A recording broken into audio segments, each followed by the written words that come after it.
दोस्तों, क्या कभी ऐसा हुआ है कि पैसे होने के बावजूद ईद के कपड़े ख़रीदने की ख्वाहिश ना हो?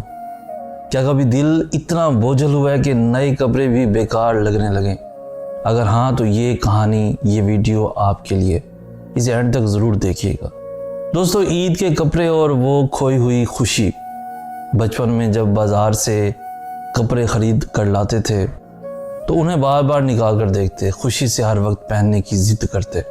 रात को सोते हुए भी ख्यालों में बस वही कपड़े होते थे कि कब ईद आएगी और हम ये नए कपड़े पहनेंगे। लेकिन फिर वक्त बदलता गया, ज़िंदगी के तजर्बात बढ़ते गए और फिर एक दिन ऐसा आया जब पैसे तो थे लेकिन ईद के कपड़े ख़रीदने की ख्वाहिश ख़त्म हो गई। खुशी कहाँ खो गई? क्या ये ज़िंदगी की मसरूफियात हैं, या शायद वो मसरूफियात खो गई हैं, या फिर वो रिश्ते, वो ताल्लुकात, वो मोहब्बतें जो कभी हमारे जज्बात को सहारा देती थी, अब उनका कहीं नामो निशान नहीं रहा।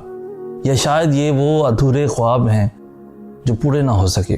वो ईद जिस पर कभी पूरा ख़ानदान इकट्ठा होता था, अब सब मसरूफ़ हो चुके हैं। वो दोस्त जिनके साथ बाज़ार जाना, घूमना, हंसी मजाक करना सबसे बड़ी खुशी थी, अब वो अपनी ज़िंदगियों में खो चुके हैं। वो मोहब्बत जिसके साथ ईद की तैयारियां ख्वाब लगती थीं, अब शायद किसी और की ज़िंदगी का हिस्सा बन चुकी है। यही ज़िंदगी है दोस्तों। पैसे सब कुछ ख़रीद सकते हैं मगर वो खुशी नहीं जो बचपन की ईद में थी, वो मोहब्बत नहीं जो अपनों के साथ वक्त गुजारने में थी, वो सुकून नहीं जो सादे से कपड़े पहन कर भी दिल को मिल जाता था।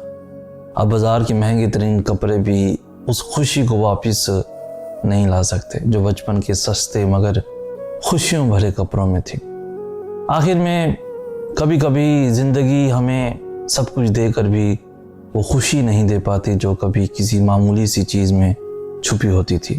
ईद के कपड़े अभी ख़रीदे जा सकते हैं मगर वो बचपन की मासूम खुशी शायद कभी वापस ना आ सके। मज़ीद ऐसी खूबसूरत इंफॉर्मेटिव वीडियोस के लिए हमारा चैनल सैयद एहसनाज़ भी ज़रूर सब्सक्राइब कीजिए। हमें कहते हैं सैयद एहसनाज़। हम मिलेंगे नेक्स्ट वीडियो में, तब तक के लिए अल्लाह हो आपका हामी व नासिर।